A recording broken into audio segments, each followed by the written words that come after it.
ሰላም ጤና ይስጥልን የተወደዳችሁ የቻናላችን ቤተሰቦች የግንባር አዳዲስ መረጃዎችን ወደ እናንተ ማድረስ እንጀምራለን። በጎጃም አገው ምድር የዓመቱ ምርጥ የተባለለት ኦፕሬሽን ተሰርቶ ሰራዊቱ ሙሉ በሙሉ ያለቀ ሲሆን ዝርዝሩን ይዘናል። የአሞራው ውብነህ ኮር በጎንደር ጀብድ ፈጽሟል፣ እናስደምጣቸዋለን። አብራችሁን ከቆያችሁ እነዚህንና ሌሎች የግንባር መረጃዎችን እናስደምጣቸዋለን። እናንተም ቻናላችንን ሰብስክራይብ፣ ቪዲዮንም ላይክ በማድረግ ትግላችንን እንድታግዙ በታላቅ አክብሮት እንጠይቃለን። አብራችሁ ቆዩ።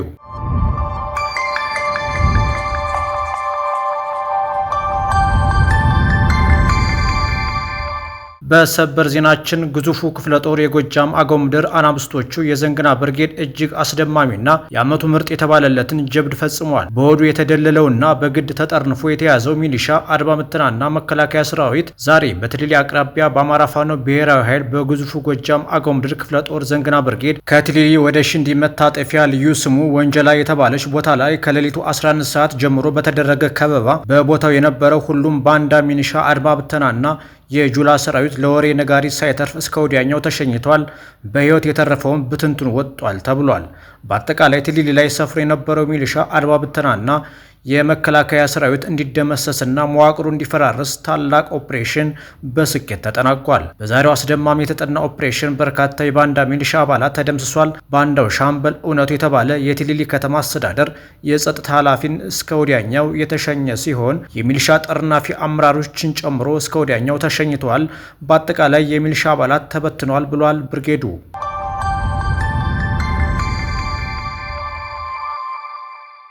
በአማራ ፋኖ ብሔራዊ ኃይል በጎንደር ቀጠናም በጥምር የፋኖ ኦፕሬሽን ድል ተቀዳጅተናል ብሏል የአሞራው ውብነህ ኮር። በግንቦት 14 2017 እና በግንቦት 15 2017 ዓ.ም በተደረገ ሰፊ ቀጠና ያካለለ አውደ ውጊያ በጀግናው ፋኖ ድል አድራጊነት ተጠናቋል ብሏል። ጠላት ባለፉት ቀናት ተሸንፎ የወጣባቸው ቀጠናዎችን መልሶ ለመያዝ በተለያየ አቅጣጫ ያደረገው ስምሪት በድጋሚ ሽንፈትን ተከናንቧል። ከአርማጮ ወደ ጃኖራ የገባው የጠላት ኃይል በራስ አሞራው ውብነህ ሶስተኛ ኮር ሰሜን አምባራስ ክፍለ ጦር፣ ዘራይ ክፍለ ጦርና ራስ ደጀን ክፍለ ጦር በተውጣጡ ጥምር የብርጌድ ነበልባሎች ተደቁሷል ተብሏል። ከጠገዴ ወደ አጅሬ የተጓዘው የብልጽግና ተላላኪ ኃይል በጉቢ ክፍለ ጦር አይቀጡ ቅጣት ተቀብሏል።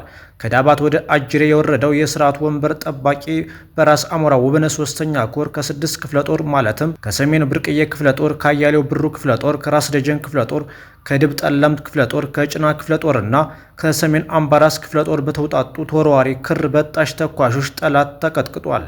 በተጨማሪም የሰሜን ብርቅዬ ክፍለ ጦር እና ዘራይ ክፍለ ጦር በሸጋው ውበቱ ብርጌድ በተሰራ ጥምር የከተማ ኦፕሬሽን በአገዛዙ ስር የነበረችውን ዳባት ከተማ በመግባት የብልጽግናን ተላላኪና ባንዳ ማጽዳት ተችሏል። ሌላው ግዙፍና መመኪያ የሆነው የጎንደር የበጋሻው ክፍለ ጦር በአርበኛ ወርቁ ዘገየ መሪነት አምባ ጊዮርጊስ ከተማን በቁጥጥር ስር አስገብቶ ዘርፈ ብዙ ኦፕሬሽን አካሂዷል ነው የተባለው።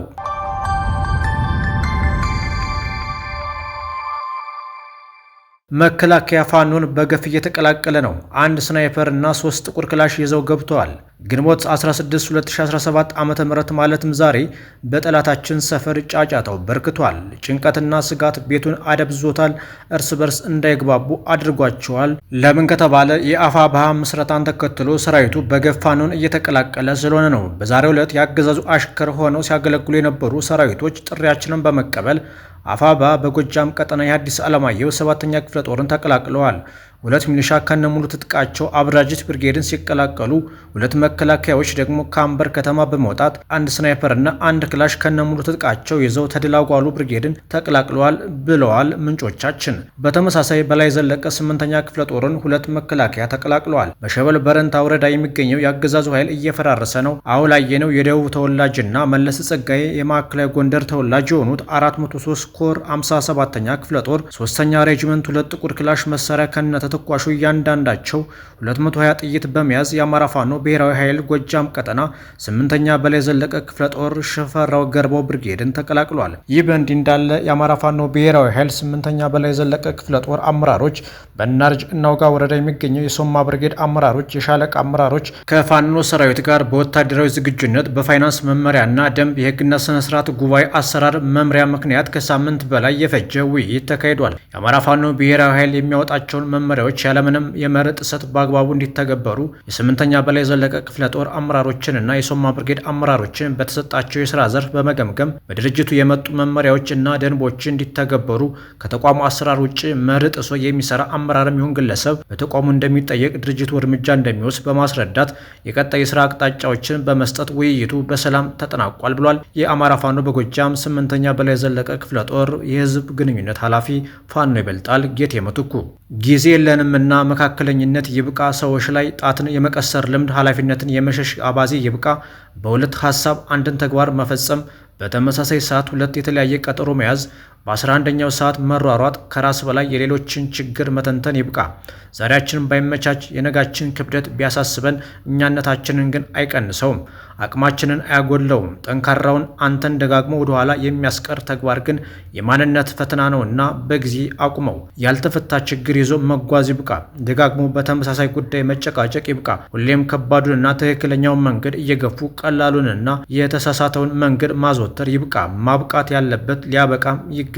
አንተስ ከየትኛው ትሆን? አቋራጩን መንገድ ከሚጠብቀው ሰነፍ ወይስ ረጅሙን ጉዞ ከሚጓዘው ብርቱ? ከፍታውን በአንድ ጀንበር ከሚናፍቀው ወይስ ጠዋትም ማታም ያለ እረፍት ከሚታትረው? ለውድቀቱ ሁሉ ጣቱን የሚቀስርበትን ከሚፈልገው ወይስ ለትንሿ ጥፋቱም ኃላፊነትን ከሚወስደው? ድክመቱን እንደ ጀብድ ከሚቆጥረው ወይስ ያጣውን ለማግኘት እስከ ምድር ዳርቻ ከሚቆፍረው? አቋራጭ መንገድ የሚያደርስህ ቦታ እረፍት እንደማይኖረው አስተውል። ቀላሉ ምርጫ እንደማይሰራልህ ተረዳ። ትንሹ ሀሳብ ትልቅ ስፍራ እንደማያደርስ ተረዳ። ከውጤቱ በፊት የሚቀድመው ሂደቱ ነው። ሂደቱ ውስጥ ሀሳቦች ይኖራሉ።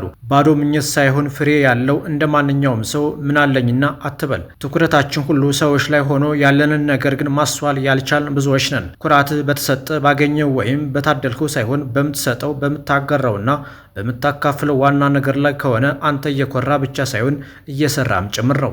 ሕይወት የተፈጠረው እንደሚጠፋ አውቀን ትክክለኛ ስራ እየሰራ እንድናልፍ መልእክቴ ነው ብሏል አርበኛ ግሩም ምሳሌ በአፋብኃ ጎጃም ቀጠና ምክትል የፖለቲካ ዘርፍ ኃላፊ። ጨሌ አነባች፣ ህዝቦቻችንም ማቅ ለበሱ። በምንጃር ሸንኮራ ጨሌ ቀበሌ ድሬ አምባ ጎጥ በንጹሃን ዜጎች ጭፍጨፋ ተፈጽሟል።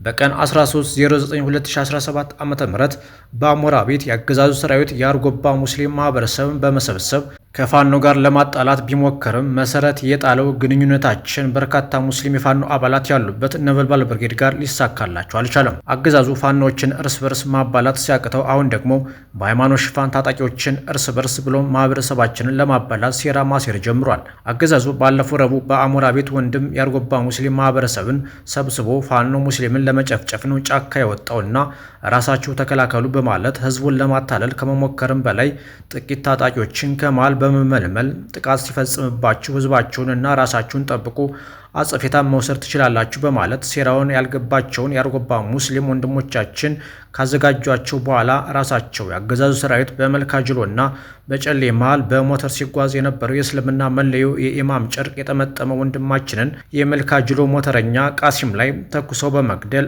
ለአርጎባው ሙስሊም ወንድሞቻችን በውሸት ፋኖ ገድሎ ሄደ ብሎ የሙስሊም ወገኖቻችን ታጣቂዎች ስሜታዊ በማድረግ በርካታ ንጹሃንና ሰላማዊ ሰዎች በተለይ በጨሌ ቀበሌ ድሬ አምባ ጎጥ እጅግ ተወዳጅ የሆኑት እነ አቶ እምሻው ተፈራ፣ ጠምስ አከበር፣ ጠንፉ ተረፈና ወንድማቸው ዘገየ ተረፈ ጨምሮ በርካታ የጅምላ ጭፍጨፋ እንዲፈጸምባቸው አድርጓል። የአርጎባው ታጣቂዎች በንጹሃን የጅምላ ግድያ ሲያደርጉ ያገዛዙ ሰራዊት ቆመው እየሳቁ ሲመለከቱ ነበርም ተብሏል። በዚህ አጋጣሚ የአማራ ፋኖ ብሔራዊ ኃይል ከሰም ክፍለ ጦር ነበልባል ብርጌድ አባላትና አመራር በጅምላ ጭፍጨፋው የተሰማንን ሀዘናችንን እየገለጽን አገዛዙ ዳቀለው ሴራ ማንም የነበልባል ብርጌድ አባልም ሆነ ደጋፊ እጁን እንዳይከት ስንል የማስጠንቀቂያ መልእክታችን እናስተላልፋለን ያለ ሲሆን ብርጌዱ ጭፍጨፋ የፈጸሙት አካላት ጊዜውን ጠብቆ በሕግ እንደምንጠይቃቸው ቅንጣት ታክል አንጠራጠርም ብሏል። የአማራ ፋኖ ብሔራዊ ኃይል ጎጃም ቀጠና ሁለተኛ ተፈራ ዳምጤ ክፍለ ጦር ቢቡኝ መዝገብ ዋለልኝ ብርጌድ ከወጡ ሚኒሻዎች ጋር የንቅናቄ ፕሮግራም አድርጓል። የአማራ ትግል እያካሄደ ያለውን ድርጅታዊ እድገትና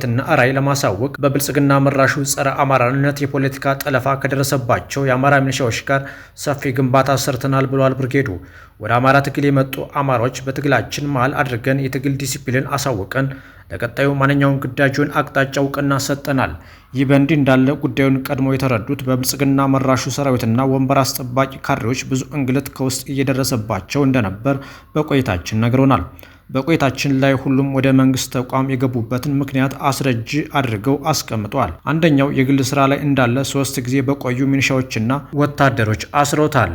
ለመበቀል የገባ እንደሆነና አንዱን ቀንሾ ከትጥቅ ጋር ወጧል። ሁሉም ለፋኖ መረጃ ትሰጣለህ እያሉ እንደሚያንገራግሩትና ሚኒሻ ካልገባ በማለት አፈሙዝ ደቅነውበት እንደነበርና ገብቼ በቀላለሁ በማለት ተቀላቅሎ ትጥቅ ይዞ ወጧል። በመቀጠልም መሳሪያ ይዞ ለመውጣት ዓላማ ሰንቆ በመግባት ከዓላማው ጋር ወደ ሀቀኛ ትግሉ ተቀላቅሏል። በቀጣይ የአማራን ትግል በፊት ሆነን ግንባራችን ለጠላት ጀርባችንን ለወገን እናደርጋለን በማለት በሞራል ሀሳብ ሰጥቶናል ብሏል ብርጌዱ።